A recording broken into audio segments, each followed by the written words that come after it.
Muslims are required to invoke Allah's blessing and peace upon the Prophet whenever his name is mentioned.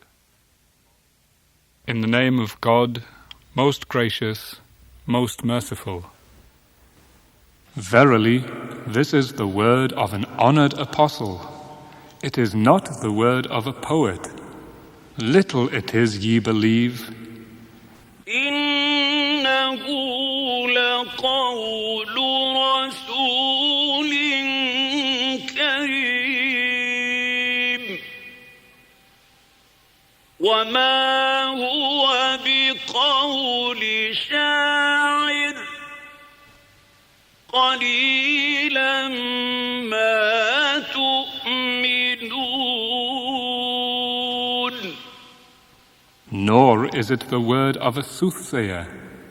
Little admonition it is ye receive.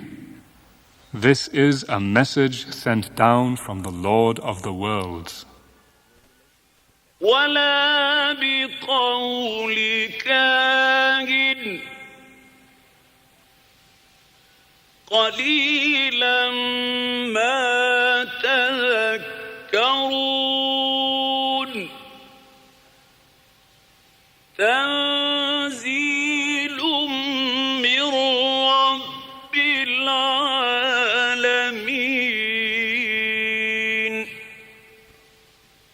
The Islamic Foundation presents The Wise Poet, the story of Al-Tufail bin Amr, and how the best poetry cannot compete with the truth and wisdom of the Quran.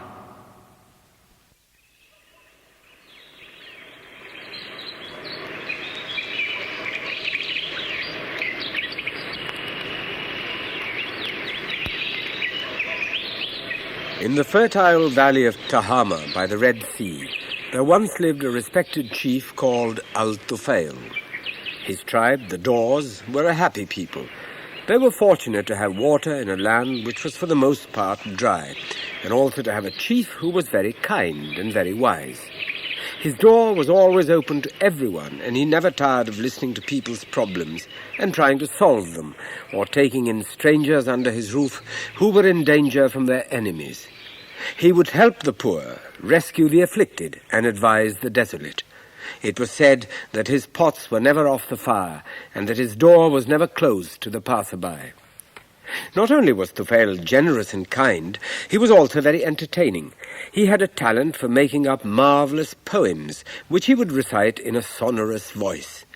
People looked forward to an evening sitting around Tufail's hearth after a long, hard day's work, listening to his latest poems, and perhaps joining in on the chorus.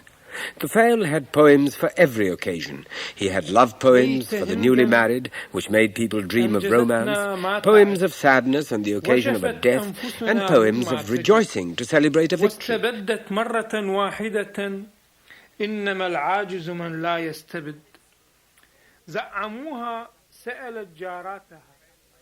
He also made up poems of worship for the favorite idol of the Dors tribe, whose image stood in the holy Kaaba in Makkah. There was nothing Tufail liked better than a visit to Makkah. There he would meet with all his city friends, with whom he usually did very good business, and who on these occasions would serve him delicious meals and tell him the latest news and gossip from around Arabia. On these visits to Makkah, he faithfully went on pilgrimage to the tribe's favorite idols, upon which he would shower offerings, and to whom he would recite long verses of supplication and praise. Tufail was in the process of composing a long poem to his favorite idol in view of his approaching visit to Makkah when he heard from a passing tribesman who had stopped by for a meal a most disturbing story. The traveller shook his head while swallowing a last portion of lamb. Terrible! It is terrible! I tell you, the madness which has come over that town is terrible. A young upstart claims he's been sent by God. Awful for the Quraysh. They don't know what to do about him. Tufail couldn't make much sense out of the traveller's story. Obviously, the Quraysh were in some kind of trouble, and it was Tufail's nature to want to hurry there and see if he could help them. After all, the Quraysh are my friends, and if I could find out what's going on, I could probably help sort out their problems, he thought to himself. In Makkah, meanwhile, at a gathering of the Quraysh, one of the merchants was talking. I hear Tufail is on his way to Makkah. Now, you all know how his word is respected in the valley of Tahama, and in the entire region for that matter. People listen to him and follow his advice, so we must see to it that he doesn't fall under the spell of this Muhammad. We don't want him wandering around the Kaaba for hours where he might hear the magic poems and become spellbound, as some of our foolish people have allowed themselves to be. We must speak to him first and warn him of this witchcraft. Excellent idea, replied his neighbour. I'll take care of him at my house on this visit. We'll show him who his friends are, we'll make him feel welcome and relaxed, and then we shall warn him. This is the absorbing story which many years later Al-Tufail recounted to all who would listen. Now, when one of my friends of the Quraysh welcomed me to his home, I could hardly believe my eyes. He had laid out a magnificent feast with roast lamb, sweetmeats, and many kinds of fruit. He escorted me to a comfortable, cool room with silken cushions and golden lamps. What is the special occasion? I asked my friend. Why, your arrival in Makkah, my good Tufail, he answered, all of which I thought a bit peculiar, since I had been his guest before. Very well treated, of course, but never in such a grandiose style. Naturally, I began to wonder what it all meant. You cannot fool a wise old man like me, you know. Something is afoot, I said to myself. You had better be prepared. Well, the next day, the Quraysh all gathered around, and between the dates and the milk, their talk came around to what was bothering them. Tufail, the elder said, you have come to our city just when we are in the midst of a great deal of trouble. This man called Muhammad, who is self-proclaimed prophet, has caused disruption and disunity among the members of our clan, turning father against son and son against father and husband against wife and brother against brother. The elder stopped to pour me a goblet of wine and then continued, he is a very dangerous influence, and we do not want to see the same calamity happen to your tribe. We suggest you keep far away from him so that none of his magic can influence you. They kept on all evening with dire warnings until I finally began to believe that some harm might well befall my people and myself. Well, to cut a long story short, I promised them I would stay away from Muhammad and not listen to a word he was saying. Next morning, I woke up bright and early and saw that it was going to be a beautiful day. I washed and donned my best cloak and took the offerings which the tribe had prepared for the idols. Just to be on the safe side, I borrowed from my host some cotton to put in my ears. I noticed that he nodded his head in agreement with this. As for me, I certainly didn't want to be within earshot of that Muhammad's magic words. So off I went to the Kaaba, where I carefully adorned the sacred idols with offerings and recited to our favourite idol the poem which I had composed to ensure that the tribe would prosper during the following year. I had just finished my recitation when I noticed, not far from me, a man doing the strangest thing. First he would stand and cross his hands on his chest, then he would bow as far as his knees, and then he would bow all the way to the ground like a slave. I had never seen anything like it, so I stood and watched him a while. How beautiful is his prayer, I thought, and without realizing it, I moved closer to him. Finally, I caught myself straining to hear what he was saying, and by that time I was close enough to hear his words in spite of the cotton in my ears.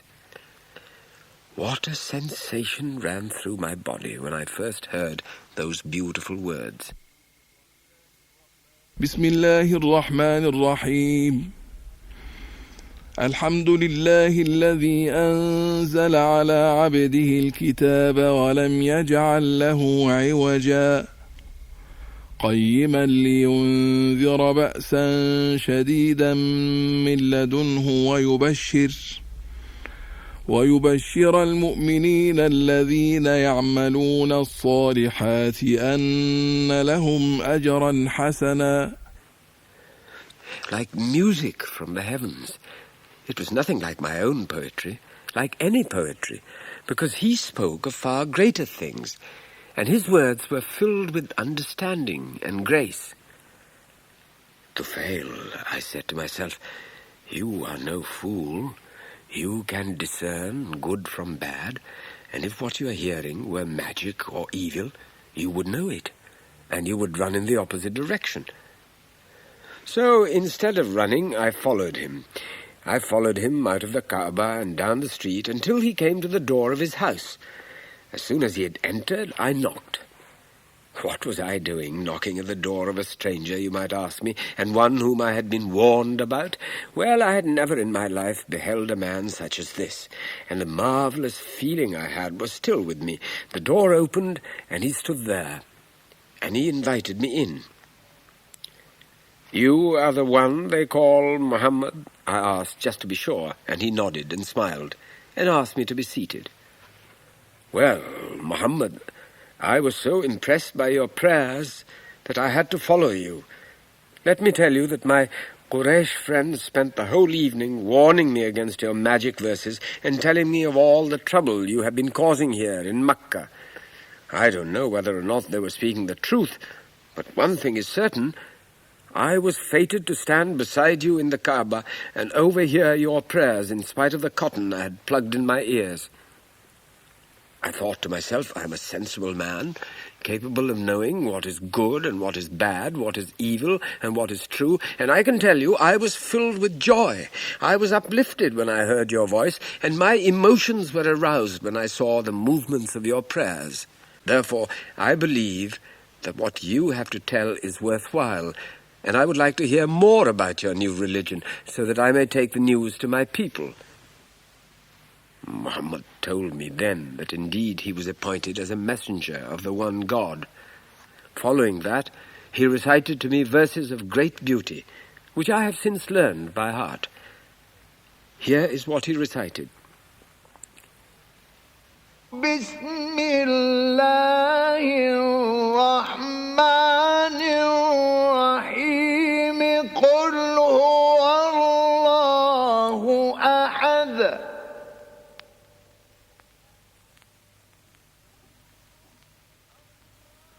Allahu samad. Lam yalid wa lam yulad. وَلَمْ يَكُنْ لَهُ كُفُوًا أَحَدٌ. Say, He is the one God, God the everlasting. He begets not, and neither is He begotten, and equal to Him is not anyone. Bismillahirrahmanirrahim.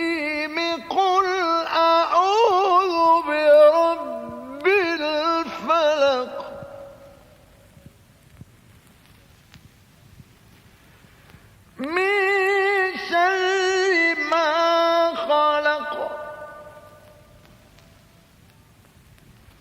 ومن شر غاسق إذا وقب ومن شر النفاثات في العقد ومن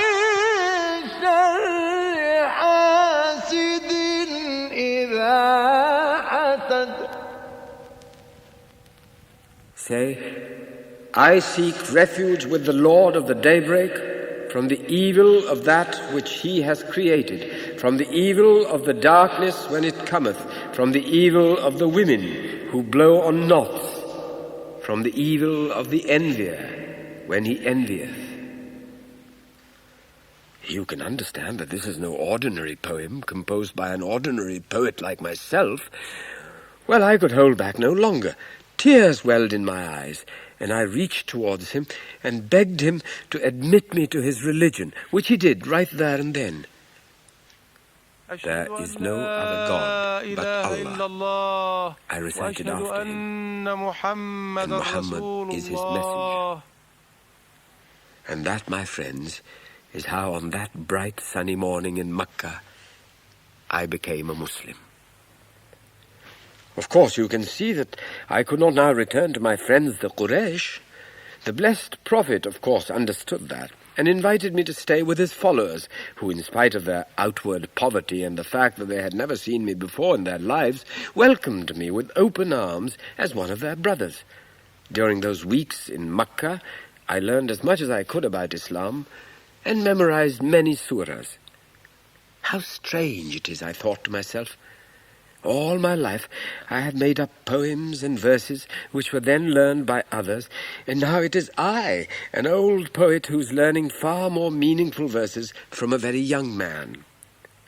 One morning I said to the blessed Prophet, "It is time now that I return to my people, for certainly they must be worried about my long absence. I hope that with God's help I shall be able to bring them all to Islam. But you know," I added confidentially, "even though I am their leader, they might not believe me at first. They might think that I'm mad to have given up the gods of my ancestors and changed my way of worship. Could you, O Prophet, pray for a sign from Allah that will help me in completing my task?" The blessed Prophet agreed and bade me farewell. I, in turn, thanked him and his followers for their warm and generous hospitality and started on my journey to the valley of Tahama.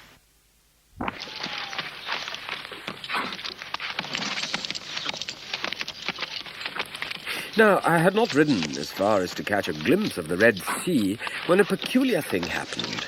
A light of some kind began hovering around my forehead, and no matter in which direction I turned, it remained there between my eyes, as if to show me the way. "This must be the sign from Allah," I said to myself. "But what will my people say if they see me with this light shining between my eyes? Knowing them as I do, they will be sure that it is some kind of a curse put on me by the Meccans for having given up my old way of worship. They would never dare approach me to hear what I have to say." And so I prayed to God. "Oh, Allah," I said, please may this light shine from another place instead of my face." Well, as soon as I opened my eyes, I noticed that my whip, which lay on the saddle of my horse, was now shining with a soft light. A whip, you know, is a symbol of leadership.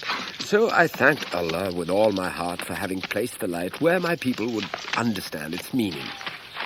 On I rode, past the banks of the Red Sea to the valley of Tahama. As is the custom, some of the valley people who had seen me coming had run to tell the members of my family, who always liked to come and greet me on my return from Mecca.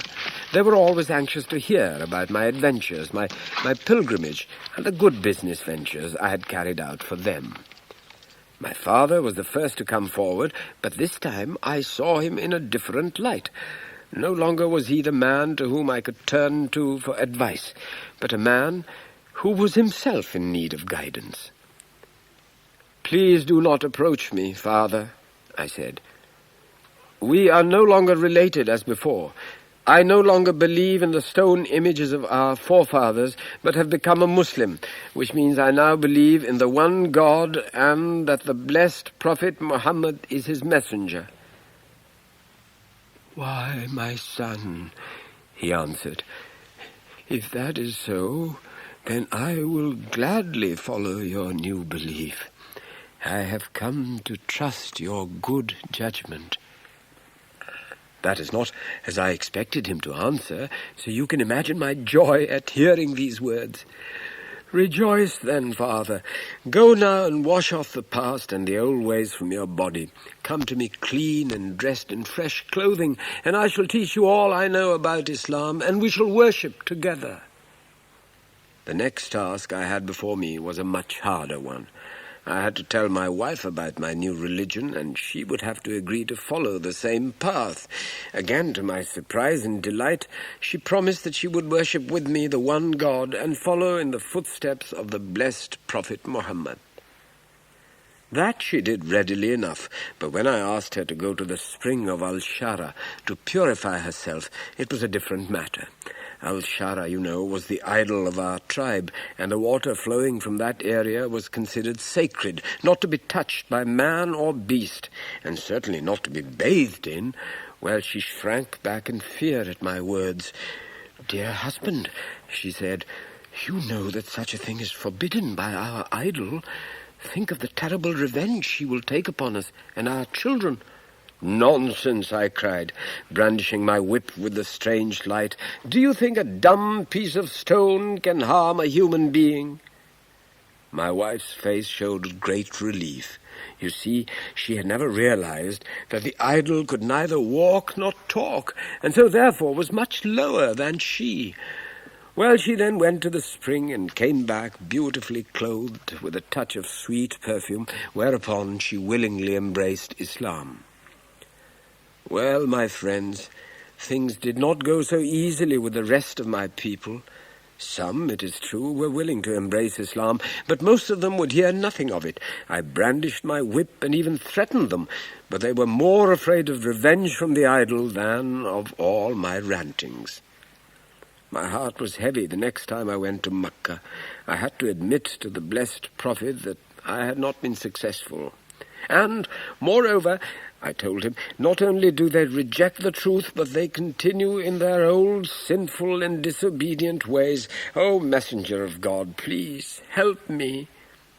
Without saying a word, the blessed Prophet stood up, made ablution, and prayed silently. Then he raised his hands towards heaven. How frightened I was at that moment. I was sure he would call down a curse upon my people, and as a result they would all be horribly destroyed in some catastrophe. My heart sank with me, and I cried, "Oh, my people! Oh, my people!" Then I heard the blessed Prophet's voice, and he was praying, "Oh Allah, give guidance to the doors, give guidance to the doors, give guidance to the doors." How I sighed with relief and gratefulness. The blessed Prophet then turned towards me and said, "Go back to your people, live with them as you naturally would, and be kind to them, all the while reminding them of Islam. Be kind to them when you speak of Islam." Well, I had never thought to do that. I was so full of my purpose and so anxious to save them from hell that all I could do was rant and rave. But it appeared that it was best to be patient and kind, so that is what I tried to do. I carried out the blessed Prophet's advice as best as I could, and indeed, it really did work. After the Battle of the Ditch, I went again to see the blessed Prophet in Medina, this time accompanied by 80 families from the doors who had embraced Islam and were all good Muslims. My reward was to behold the blessed Prophet's smile as he greeted each one and welcomed them to Medina. And that, my friends, is the story of how I came to find Islam, and how my tribe, in spite of some resistance, joined me in the worship of the one God.